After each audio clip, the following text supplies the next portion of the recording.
planned 300,000 meals, about $500,000 in groceries for a couple hundred sailors, and never once did I ever ask them what they wanted for dinner. If I had my ship, it literally would have stopped running. Now, you're probably in a similar predicament where you're running your weeknights the way the Coast Guard would have never ever let me run the galley. You're deciding food in real time, most likely. You're standing in front of the fridge at say 5:30 p.m. after you log off from work, and you're just gazing into that empty void while your laptop's still on. Asking that same question again and again, getting the same exact answer, I don't know, DoorDash again. But it's nothing to do with willpower or discipline. It's simple. You've never learned how to run your kitchen like an operation. I put together my top 10 lessons that I learned out at sea that you can put into action in your home kitchen this week. These are lessons I wish I would have learned before sailing into the Arctic Circle for over 40 days, running out of fresh food. Absolutely sucks. I don't recommend that. We're gonna go 1 through 10 here. So lesson 1, you don't need more discipline. Here's the big lie that fitness influencers, they told an entire generation, myself included, right?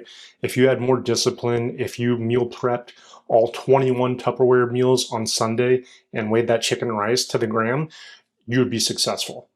It doesn't work like that in reality. I was born in the 90s, I watched this whole thing happen. That model doesn't work, and I know it doesn't work because I learned exactly how to do this the right way from an organization that's meant to feed people for years on deployments in high-stake environments where we can't miss a single meal. I'll tell you what, it doesn't run on willpower. It runs on systems, proven systems that are simple, repeatable, and boring on purpose. I was feeding a couple hundred sailors every week, and not a single occasion did one of them have their entire set of weekly meals prepped out in advance on Sunday. That would have been absolute operational chaos. It could never work that way. Instead, they got fed on a structure or a rhythm, right? Something simple and repeatable that we were able to repeat even on those days where I'm tired and busy.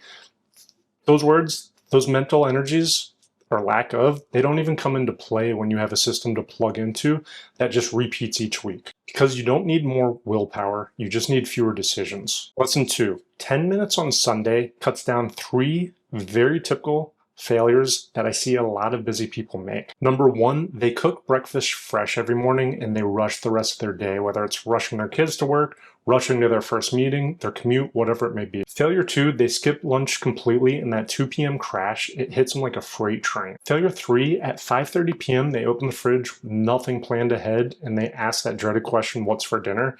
One of the worst questions you can ever ask yourself after making 100 tough decisions the entire workday. 3 failures, 1 root cause. It's deciding food in real time. The simple fix is sitting down Sunday morning, planning for 10 minutes or so, breakfast, lunch, dinner, figure out your week ahead of time, and don't make those decisions during the week. That's the entire system at the surface level. The next lessons are going to be pure operator mode, how to execute these. Lesson 3, repeating meals, it's not lazy, it's efficient. I got a quick story to go with this one. So, serving the Coast Guard, cooking the same exact pasta meal every Monday in a row, 4 Mondays straight.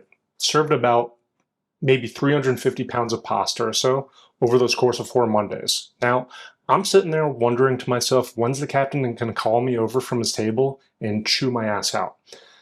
But it never happened. He never approached me, the crew never complained, the line continued on, and everybody's work continued on as well. The reason nobody complained is because everybody on my ship, they had an important job, they had an intense schedule, they weren't worried about what's for dinner, as long as it was being served on schedule, hot and ready to eat. They have other decisions to make all day long, right? What I provided freed up their cognitive load to carry on the mission. At my house, same thing. We eat pasta just about every single Monday.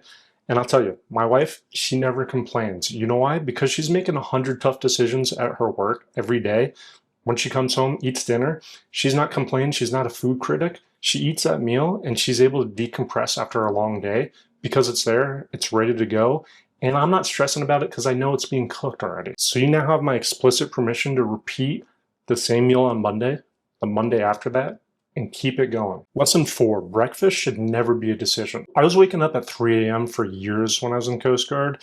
And I'll tell you what, feeding a couple hundred people breakfast, you don't have a few minutes to decide what you want to make. We did the same breakfast on certain days of the week at scale on repeat. But here's what kills me. High performers, they systemize everything else, right? Their email, their calendars, their work processes. But when it comes to the kitchen, they walk in, they wing it, and they expect the same results for some reason. That's the gap we're solving here. Put this into action this week. Pick one breakfast you're going to serve Monday through Friday on repeat.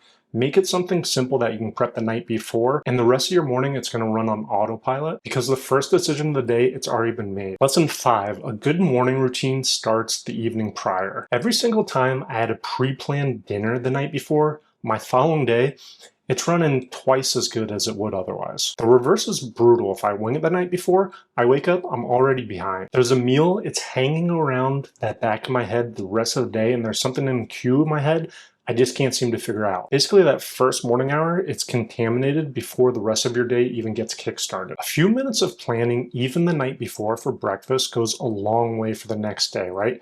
You're gonna flow into your breakfast already knowing what you're gonna eat. You're gonna grab that option out. You're gonna make something real quick that you've already planned ahead. You're gonna be able to flow into that workout. You're gonna be able to log on time, drop the kids off at work, not at work, at school, unless they're working age, I guess.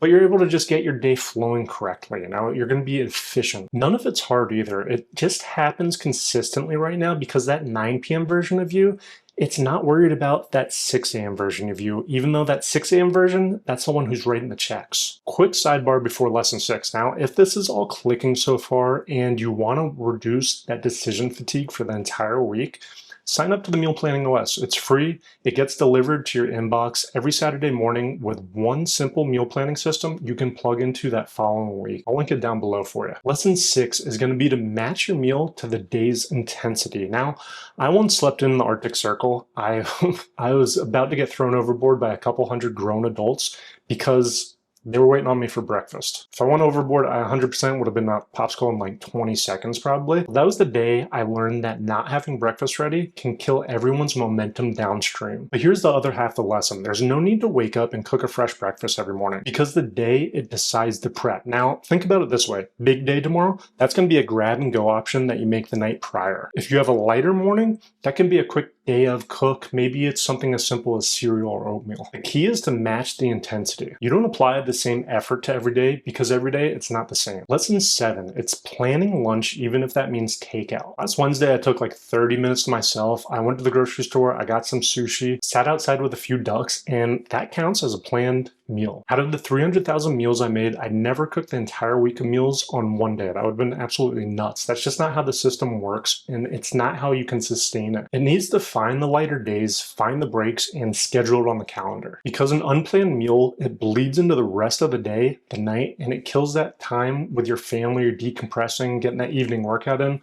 whatever is meaningful for you. Put this into action, spend 5 minutes on Sunday, look at your calendar, slot a couple days of the week, pick the restaurant and the time you're gonna go pick up that food, and boom, your lunch is figured out ahead of time. Planned takeout beats reactive delivery every single time. Lesson 8, a dinner backup, it's not a meal plan, it's a pre-made decision. Quick story, so frozen corn dogs were technically responsible for about 12,000 pounds of drugs busted off the coast of Central America years ago, about 490 bales. Now, that's a real number and a real mission, but those guys were able to do that because they had freezer options on board ready to go. That meant no supply run, no delays, nobody was making a last minute meal decision on the fly. Your version at home is obviously, well, I hope obviously, a lot less dramatic than that, but the principle, it still holds. You're logging off by 5:30 p.m., you've made 100 decisions already starting at 8 a.m. that day. Now comes that 101st decision, what's for dinner? Some nights you're ordering DoorDash, blowing the budget, other nights you might be grazing the pantry. Either way, the answer is probably the same though. No nutrition, no forethought, you're just in pure survival mode. A freezer backup, it's one less question for the version of you who has nothing left in the tank. Stock a couple meals you actually like and refill those on nights you make a few leftovers. This isn't being lazy, it's insurance. Lesson 9 is to use categories, not just recipes. 2013, I was in the culinary school for the Coast Guard. It was a 3-month program. We're in there 6 days a week, 16-hour shifts. Long, intense days, we learned a ton though. Week 2, we learned cycle menus, a way to plan food months in advance using categorizing instead of recipe hunting. Cycles that repeat every 6, 8, 10 weeks or so. I still use 5 categories at home. Easy go-to, experimental meal, frozen leftovers, planned takeout, and themes. Every weeknight slots into one of these really easily because you don't need 30 different recipes, 100 cookbooks, or a big ass Pinterest board. You just need a structured set of categories that's ready to plan into any slot. Lesson 10, decide food once. That's literally the entire name of this whole game right here. 3 months ago, we got a new dog, 6 years old, had the attitude of an 80-year-old but the energy of a puppy. It was pure chaos. But the chaos would have been 10 times worse if we didn't have our system in place for our meals already. Now, breakfast, they were made ahead of time. Lunches were batched the Sunday prior. Dinners, frozen meals, or planned takeouts. The what's for dinner spiral just never happened because we planned ahead. There wasn't room for it anyways, with the old dog antagonizing the new dog. This is what I meant by deciding food isn't all about discipline. It's about deciding it ahead of time once. You decide on Sunday and you stop deciding the next 7 days ahead. Because life gets weird, it gets chaotic, it gets really busy. But dinner, it's not going to be the thing that breaks in this equation. So run the 10-minute system this Sunday, stock those backup meals, pick the meals, and decide once. If you're having recipe overload because you think the answer to a better meal plan is more recipes, then you should watch this video next. I'll explain exactly why it's not the answer.